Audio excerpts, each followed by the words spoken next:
한 주간 건강히 잘 지내셨습니까?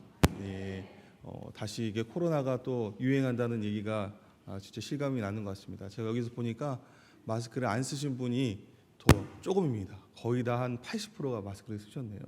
특별히 카자흐스탄 선교 가시는 분들은 엄청 챙기셨네요. 다 쓰신 것 같아요, 거의 다. 남은 기간 며칠 안 남았는데 건강 잘 관리하셔서 건강한 몸으로 또 가셔야 또 기쁘고 또 감사하게 사역할 수 있으니까 남은 기간 건강 잘 챙기시길 바랍니다. 우리 다른 성도님들도 늘 영육간에 강건하시기를 주님의 이름으로 간절히 기원을 드립니다.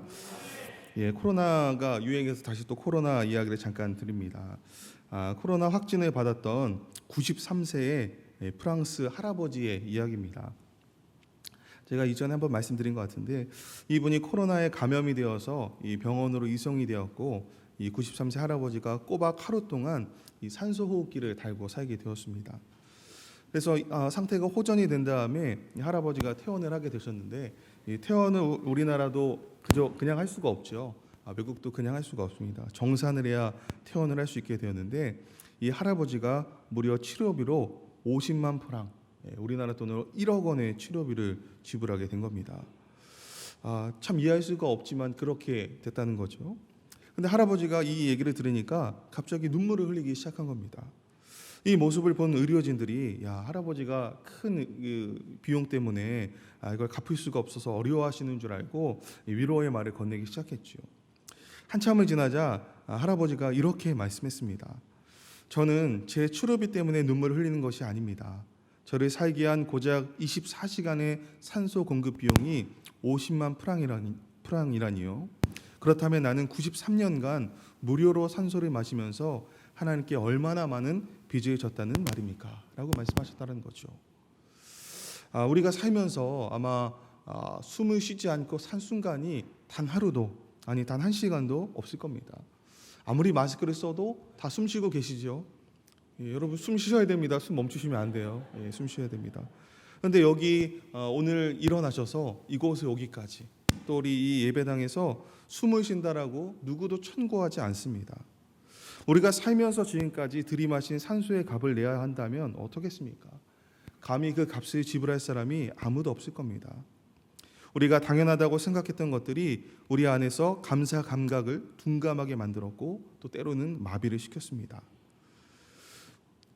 우리가 지금까지 받은 하나님의 은혜에 대한 요금이 청구된다면 누가 그 빚을 갚을 사람이 한 명이라도 있겠습니까? 우리는 주일 아침에 일어나서 이 자리에 나오고 예배를 드리는 게 사실은 너무나 당연한 것이 되어버렸습니다. 너무나고 익숙하고 굳어져서 그냥 원래 그랬던 것처럼 우리가 그렇게 느껴지기까지도 합니다. 우리가 지금 하나님께 나와 예배드리며 구원의 감격 속에 숨을 쉬는 이 순간도 사실 하나님의 은혜 없이는 불가능한 시간입니다. 우리는 이미 지난 맥주감사주의 예배를 통해서 지난 반년을 돌보신 하나님의 은혜에 대해서 깊이 돌아보셨을 겁니다. 당장 그때는 느끼지 못했을 수도 있지만 돌이켜보고 지난 다음에 곰곰이 생각해보면 다 하나님의 크고 놀라운 은혜였다는 사실을 뒤늦게 발견하게 되죠. 그런 것들이 한두 가지가 아닙니다. 우리 지난 삶에서 매일 숨을 들이마시고 내쉬는 과정뿐만 아니라 이것과는 비교할 수 없는 수많은 은혜의 빚을 우리가 지고 있다는 거지요. 가장 그중에서 중요한 것은 우리 모두는 하나님의 은혜로 값없이 의롭게 된 자인 줄 믿습니다. 오늘 우리가 말씀을 읽은 것처럼 하나님의 은혜로 값없이 구원을 받은 사람들이 우리 모두라는 것이지요. 하나님의 은혜로 값없이 의롭게 되었다는 것은 내 의지나 내 노력이나 나와는 아무런 상관이 없습니다. 전적으로 하나님의 의지에 의한 것이지요. 이 전적이라는 것은 쉬운 말로 100%라는 말입니다. 마치 보석금을 내면 감옥에서 나오는 것처럼 우리 모두는 죄의 속박에서 해방되었습니다. 이것은 전적으로 100% 하나님께서 하신 일입니다. 사도 바울은 그래서 이 하나님의 은혜를 에베소서 2장 8절에서 이렇게 표현하고 있습니다. 우리 이 말씀 한번 같이 읽겠습니다. 시작. 너희는 그 은혜에 의하여 믿음으로 말미암아 구원을 받았으니 이것은 너희에게서 난 것이 아니요 하나님의 선물이라. 아멘. 바로 이 은혜를 선물이라고 말을 하죠. 여러분, 잘한 것이 있어서 선물을 받으면 이게 뭘까요? 이건 대가입니다. 뇌물이 되는 거고요. 대가가 됩니다. 하지만 잘한 것이 없는데도 받고 주면 그것은 선물이죠. 여러분들 아마 어린 자녀들에게 생일 때마다 때로는 필요할 때마다 선물을 다 드렸을 겁니다. 또 때로는 여러분의 자녀가 여러분 생신에 선물을 드리기도 하죠. 왜 선물을 주고 받습니까? 효성이 지극해서 저에게 베푸신 은혜가 많아서 그런 것뿐만 아니라 그런 걸 차치하더라도 그냥 부모님 자녀는 선물을 주고 받습니다. 내 자녀고 내 부모이기 때문이지요. 우리 모두는 마찬가지로 하나님의 자녀입니다. 하나님은 내가 잘한 것이 없는데도 구원을 선물로 주셨습니다. 이걸 우리가 빚진 것이라고 말할 수 있죠. 더욱이 그 선물 은혜를 그 선물과 은혜는 값을 매길 수 없는 선물이지요. 이 세상에서 가장 큰 빚은 값을 측정할 수 없는 은혜를 구원을 선물로 받았다는 것입니다.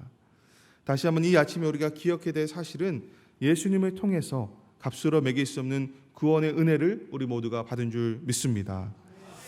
여러분 빚을 지고 사실 수 있습니까? 빚 지고 사는 것만큼 괴로운 게 없는 것 같습니다. 얼마 안 되는 빚이라도 카드값이라도 빨리 이거를 해결해야지만 마음의 평안함이 찾아오죠. 그래야 마음의 불편함이 사라집니다. 우리는 하나님께 빚진 자라고 제가 말씀을 드렸습니다. 하나님의 은혜에 모두 빚을 진 자죠. 그렇다면 이 빚은 어떻게 해야 될까요? 하나님께 다달이 이자까지 쳐서 갚아드려야 될까요? 제가 하나님의 은혜의 빚을 어떻게 갚을까? 이것을 갚는다는 표현을 쓸까라고 곰곰이 생각을 해봤습니다.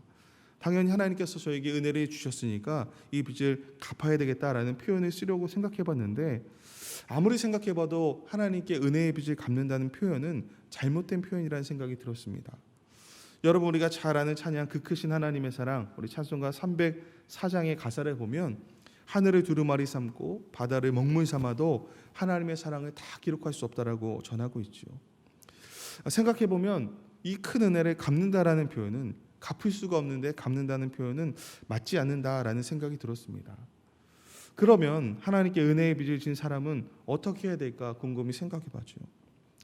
제 결론은 제가 내린 결론은 이 은혜의 빚을 갚는 것이 아니라 받은 은혜를 흘러보내야 된다고 제가 생각을 내린 거죠. 결론을 내렸습니다.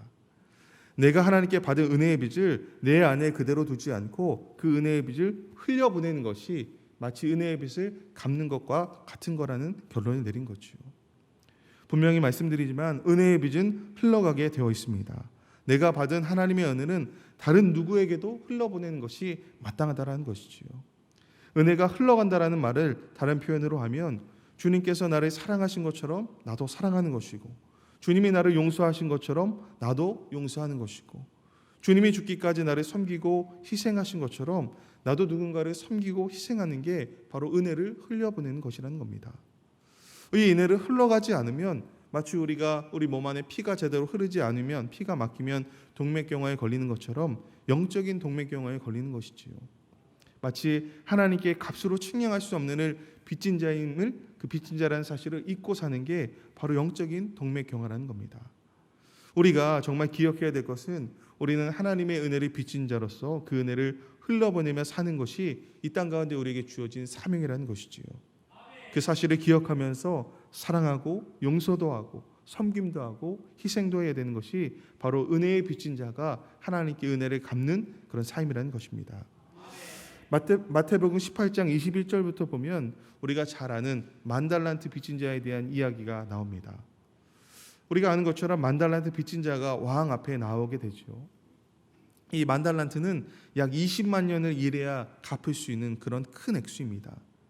한마디로 바꿔 말하면 이 만달란트의 빚이라는 것은 몇 번을 죽었다 깨어나도 갚을 수 없는 빚이라는 겁니다. 왕은 만달란트 빚진 자에게 그 몸과 아내와 자식과 모든 소유까지 다 팔아서 갚으라고 명령을 합니다. 사람의 가치를 돈으로 환산할 수 없지만 당시 노예의 그런 몸값을 생각해 보면 그의 가족을 다 팔아도 1달란트도 갚을 수가 없습니다. 한마디로 빚을 갚으라라는 왕의 명령은 도저히 내가 빚을 갚을 능력이 없음을 인정하고 왕에게 은혜를 구하라 라는 말인 거죠. 왕은 자기 앞에 납작 엎드린 그 만달란트 빚진 자를 불쌍히 여겨서 그의 빚 전부를 탕감해 줍니다. 이 만달란트의 빚은 그 사람의 힘으로는 노력으로는 능력으로는 조금 더 없앨 수가 없습니다. 오직 은혜로만 가능한 일입니다. 왕의 은혜로 그의 빛이 단숨에 없어졌습니다. 헤아릴 수 없는, 또 측량할 수 없는 은혜를 받았다는 것이지요. 이 만달란트의 아주 무겁고 무거운 빚, 죽어도 몇 번을 죽어도 갚을 수 없는 그 빚이 은혜의 빚으로 변하게 되었다는 겁니다. 이제는 그에게 맡겨진 사명은 내가 받은 은혜의 빚이 누군가에게 흘러갈 수 있도록 해야 된다는 거지요. 나 안에 머물러 있지 않고 다시 흘러가야 마땅한 것이라는 겁니다. 때로는 사랑의 모습으로, 때로는 용서의 모습으로, 때로는 섬김과 희생의 모습으로 흘러보내야 된다는 것이지요. 그러나 우리가 말씀 속에서 잘 알고 있는 것처럼 이 만달란트 빚진 자는 마치 영적인 동맥경화에 걸린 사람처럼 은혜가 흘러가는 것을 딱 막았죠. 내가 은혜를 빚진 자라는 사실을 그새 잊어버리고 아주 적은 빚을 지은 자에게 은혜를 베풀지 않았던 겁니다. 우리는 다 예수님의 피값으로 구원을 받았습니다. 그 십자가가 없었더라면 지금 이 자리에 있을 수 있는 사람이 저를 포함해서 아무도 없습니다. 그 구원의 은혜가 없었더라면 내 삶도 지금처럼 예배하는 자로, 또 우리 성가대로 찬양하는 사람으로, 또 이 자리에 앉아서 예배드리는 사람으로 살 수가 없었습니다. 우리 모두가 철저하게 하나님께 은혜를 빚진 자임을 인정하고 고백해야 하는 것이지요. 그리고 은혜의 빚진 자는 그 은혜의 빚을 내 안에만 머물러 있는 것이 아니라 흘러보내는 사람인 것이지요. 이것을 다른 말로 하면 예수님을 닮아간다라고 할 수 있습니다. 주님이 하신 대로 똑같이 하는 거죠. 왕이 만달란트 빚진 자에게 특별하고 대단한 것을 원한 것이 아닙니다. 그저 자기가 한 것을 똑같이 따라하기를 바랬다는 것이지요.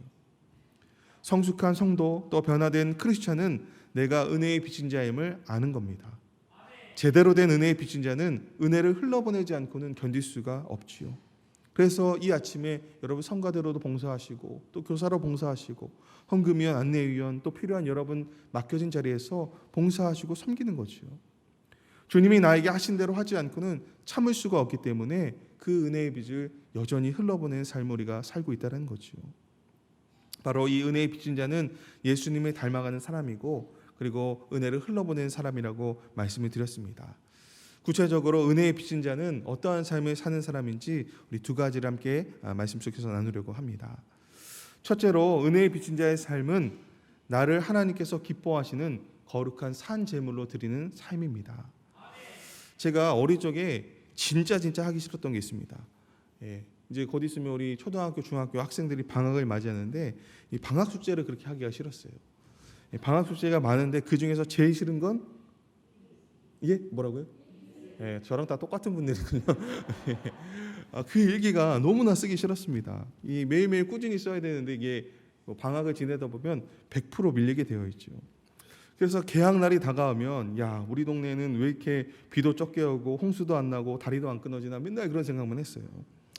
그런데 개학이 다가오면 며칠 안 남고서 어머니께서 항상 저한테 물어보세요. 야, 너 방학 숙제 안 하고 어떻게 하려고 그러냐? 어떻게 하려고 그러냐 저한테 물어보죠. 그때마다 제가 했던 말이 제 머릿속에 아직도 기억납니다. 뭐라고 얘기했냐면 엄마, 몸으로 때우면 돼. 몸으로 때우면 돼. 숙제 안 한 만큼 몸으로 맞으면 된다는 거죠. 제가 1학년 때도 그랬고 2학년 때도 그랬고 3학년 때도 그랬고 매해 방학마다 몸으로 때우면 된다라고 말했죠. 근데 여러분 사실 몸으로 때우는 게 쉽지 않더라고요. 워낙 숙제를 많이 안 해가지고 그 맞는 게 너무 힘들더라고요. 맞고 나면 야, 차라리 숙제할 걸, 그런 생각이 드죠.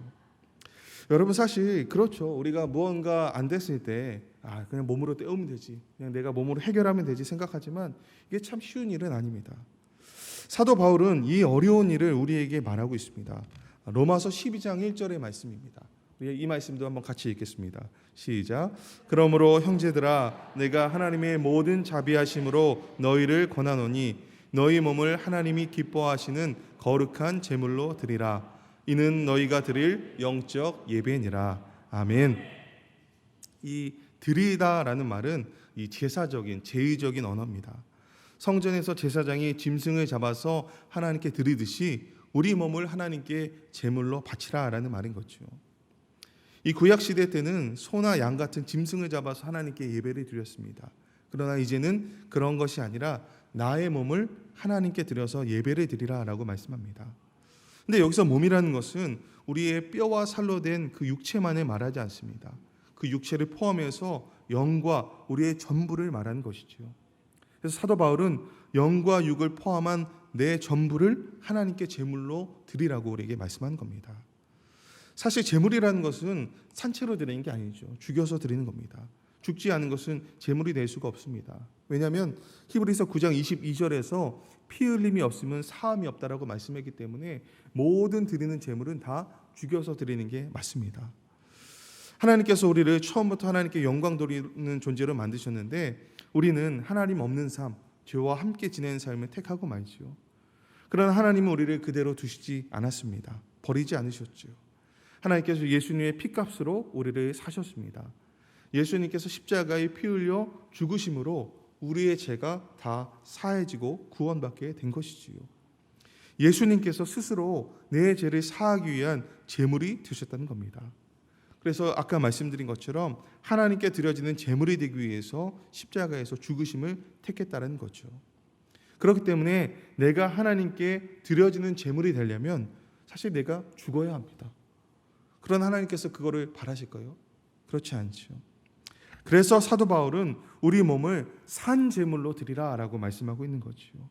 비록 우리의 몸은 살아있지만 마치 죽어서 하나님께 바쳐진 양처럼 온전히 하나님께 순종으로 드려진 사람이 되라라는 말로 산 제물로 드리라고 말하는 겁니다.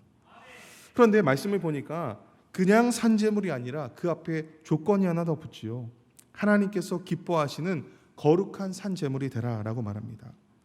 이 거룩함이라는 것은 정결하고 깨끗하고 흠이 없다는 말이고, 하나님이 기뻐하신다는 것은 하나님께서 받으실 만한, 연락될 만한이라는 뜻입니다. 한마디로 정리하면 거룩한 산 제물, 하나님께서 기뻐하시는 거룩한 산 제물이라는 것은 하나님께서 받으실 만한 정결하고 깨끗한 그런 제물이 되어라라는 말씀인 거죠. 여러분 참 어렵지 않습니까? 그냥 제물로 드리는 것도 아니고 하나님께서 기뻐하시고 받으실 만한 그런 거룩한 산 제물로 드려야라고 말씀하지요. 우리는 하나님께 예수님의 피 흘리심을 통해 구원의 은혜를 모두 빚진 자입니다. 하나님께서 구원하신 나를 하나님께 거룩한 산 제물로 드리는 것이 마땅하지요. 하나님께 영광을 돌리는 삶을 사는 게 당연하다는 것입니다. 그래서 사도 바울은 다시 한번 고린도전서 6장 19절 20절에서 이렇게 말하고 있습니다. 우리 이 말씀도 한번 같이 읽어볼까요? 시작. 너희 몸은 너희가 하나님께로부터 받은 바 너희 가운데 계신 성령의 전인 줄을 알지 못하느냐. 너희는 너희 자신의 것이 아니라 값으로 산 것이 되었으니 그런즉 너희 몸으로 하나님께 영광을 돌리라. 아멘. 나는 내 것이 아닌 것이요, 하나님께서 예수님의 피 흘리심 값으로 사신 하나님의 것이라는 말입니다. 그렇기 때문에 하나님께서 구원하신 내 몸으로, 내 삶으로, 내 시간으로 하나님께 영광 돌려야 하는 줄 믿습니다. 나의 몸으로 하나님께 영광 돌린다는 거 우리가 잘 아는 말씀이죠. 익히 많이 들었던 말씀입니다. 그럼 이 말씀이 더 구체적으로 무엇으로 말하는 것인지 제가 6장 20절의 말씀을 이 메시지 성경으로 바꿔봤거든요. 이 말씀도 한번 같이 읽어보겠습니다. 같이 읽겠습니다. 여러분의 몸을 통해 사람들이 하나님을 볼 수 있게 하십시오. 아멘. 하나님께 영광을 돌린다는 것은 우리의 몸을 통해서 사람들이 하나님을 볼 수 있도록 한다는 말입니다. 구약시대에는 성전에 하나님께서 임재하시고 성전에서 하나님의 영광을 사람들이 보았습니다. 그런데 지금은 바로 우리가 움직이는 성전이라고 말하죠. 우리의 존재 이유는 무슨 사람들이 하나님의 영광을 보게 되고 우리를 통해서 하나님을 발견하게 되는 것입니다. 이것이 바로 하나님이 기뻐하시는 것이고 우리가 하나님께 우리의 자신을 거룩한 산 제물로 드린 삶이라는 것이지요. 예수님이 이렇게 사신 것처럼 우리도 이렇게 살라라고 사도 바울은 우리에게 전하고 있습니다. 이렇게 하나님이 기뻐하시는 거룩한 산 제물로 사신 분을 제가 한번 소개해 드리려고 합니다. 아마 예전에 말씀 중에 담임 목사님께서도 한번 소개하셨던 분인데 바로 히말라야의 슈바이처라는 강원희 선교사님이란 분입니다. 사진 좀 보여드릴까요? 예. 보신 것처럼 선교사님께서 30년 동안 네팔, 방글라데시 등 이 어려운 나라를 다니시면서 선교하셨던 이야기가 저렇게 소명 세 번째라는 영화로 만들어지기도 했지요. 이 선교사님은 연세대 의대에서 공부하셨을 때도 이 무의촌 봉사에 열심히 내신 분입니다. 그리고 이후 병원을 개원하신 다음에도 많은 환자를 돌보시고 의료 선교에 대해서 거룩한 부담이 마음속에 있었던 분이죠. 그리고 1982년 이 병원을 개원하고 약 11년이 지났을 때 그 잘 되던 병원을 정리하고 이 의료 선교사가 되시기로 결심을 하셨습니다. 그때 연세가 49살이셨죠. 그리고 그 선교사님이 향하셨던 곳은 가장 가난한 나라 중에 한 곳이었던 네팔이었습니다. 그 이유는 고 한경직 목사님께서 하신 말씀이 기억났던 거지요. 꼭 선교를 가고 싶으면 네팔로 가시오라는 그 목사님의 말씀이 기억하고 가족, 친척, 심지어는 선교사님이 섬기는 교회에서도 이 네팔 여행을 반대했음에도 불구하고 그곳으로 향하게 되었습니다. 이에 그 선교사님이 하셨던 말씀이 있습니다. 뭐라고 말씀하셨냐면 나의 인생을 하나님께 바치고 싶은데 생선에 비유하면 머리와 꼬리가 아니라 가장 좋은 가운데 토막을 바치고 싶다. 내 인생의 가장 중요한 시기, 생선의 가장 토막 같은 인생을 하나님께 드리고 싶다라고 말씀하신 거죠.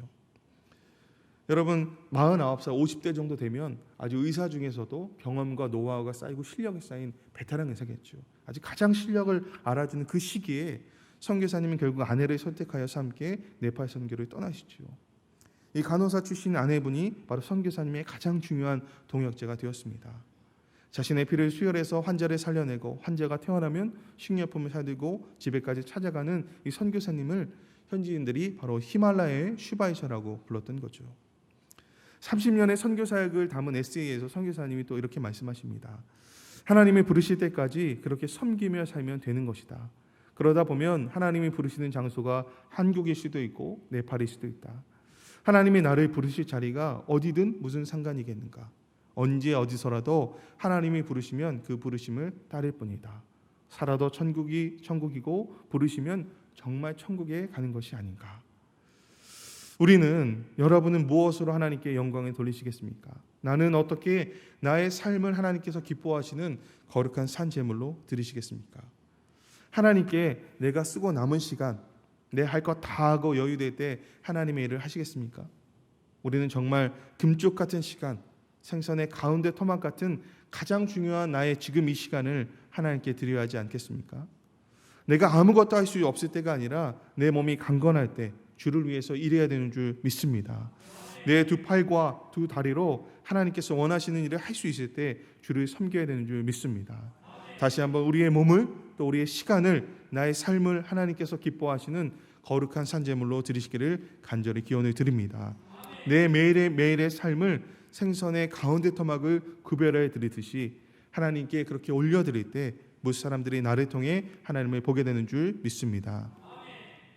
은혜의 빚진 자의 삶 두 번째는 다른 사람을 나 자신처럼 사랑하는 삶을 사는 겁니다. 사도 바울은 로마서 13장 8절에서 이렇게 말합니다. 피차 사랑의 빚 외에는 아무에게도 아무 빚도 지지 말라. 남을 사랑하는 자는 율법을 다 이루었느니라. 피차 사랑의 빚이란 말은 서로 사랑하는 겁니다. 그래서 이 앞부분에 다시 한번 옮겨서 말해보면 서로를 사랑하는 것 외에는 아무에게도 아무것도 빚지지 말라라는 말씀이지요. 바울은 서로를 사랑하는 것이 우리에게 주어진 가장 중요한 의무라고 말하고 있습니다. 사랑은 우리 믿는 자가 완전하게 갚을 수 없는 유일한 빚입니다. 또 사랑의 빚은 영원히 우리와 함께 남아있는 빚이기도 하지요. 우리 중에 이 빚을 완전히 갚을 능력 있는 사람이 아무도 없습니다. 이 사랑의 부채는 그저 매일 조금씩 날마다 조금씩 갚아 나갈 뿐인 거지요. 하나님께서 우리에게 예수님을 보여주시면서 하나님께서 나를 사랑하셨지요. 자신과 다름없는 예수님처럼 나를 사랑하셨습니다. 하나님께서 나를 사랑하셨듯이 나도 성도를 나 자신처럼 사랑해야 되는 거지요. 뿐만 아니라 우리 주변에 만나는 누군가를 우리가 기회 닿을 때마다 우리 자신처럼 사랑해야 되는 것이 마땅합니다. 바로 은혜의 빚진 자는 이러한 삶을 살아내야 되는 것이지요.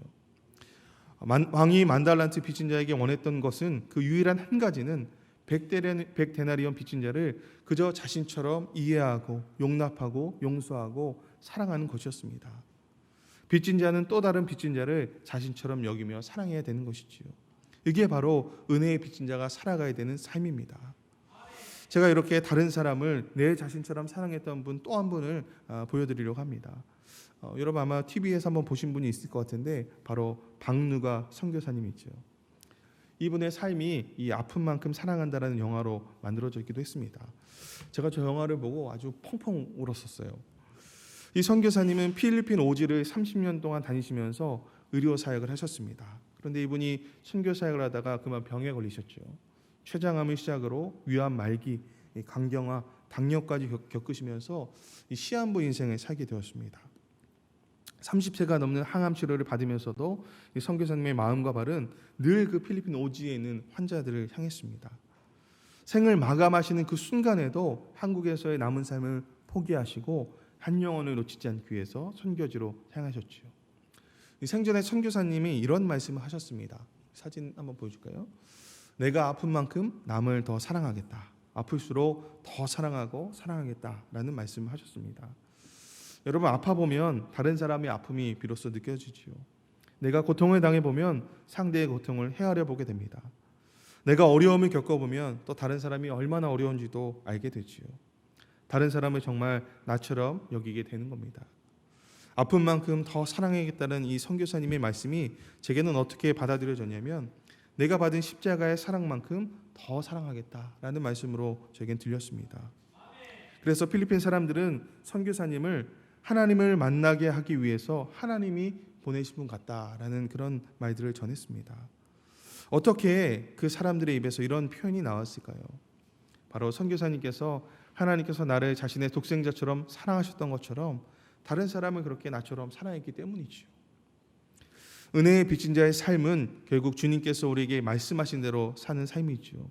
제가 오늘 말씀에서 드린 것처럼 하나님을 사랑하고 다른 이를 나 자신처럼 사랑하라고 하신 말씀처럼 그렇게 살아가는 겁니다.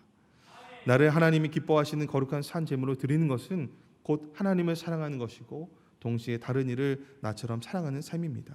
이것이 바로 하나님께 은혜의 빚을 진 우리가 이 땅에서 마땅히 살아가야 하는 삶인 줄 믿습니다. 이제 말씀 정리합니다. 은혜의 빚진 자의 삶은 받은 은혜를 흘려보내는 삶입니다. 예수님을 닮은 삶인 거지요. 예수님이 하나님의 증거하신 것처럼 나 역시 나를 거룩한 산 제물로 드림으로 뭇 사람들에게 하나님의 영광을 증거하고 드러내야 되는 줄 믿습니다.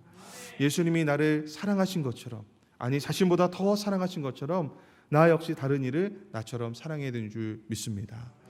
은혜의 빚진 자는 필연적으로 받은 은혜를 전하게 됩니다.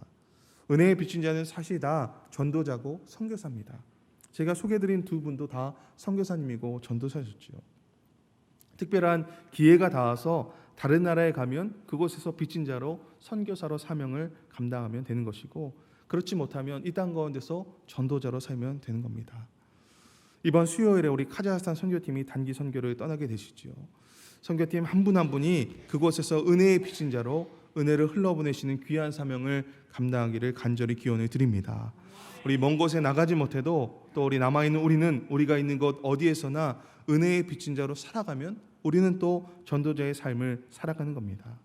우리가 발을 딛는 어느 곳에서나 하나님께서 주신 갚을 수 없는 은혜를 기억하고 은혜의 빚진 자로 살아갈 때, 또 은혜를 흘러보내며 살아갈 때, 또 예수님의 닮은 자로 살아갈 때 우리가 정말 찬송의 가사처럼 세상 모든 사람들이 다 듣고 주님의 사랑을 발견하게 될 줄 믿습니다.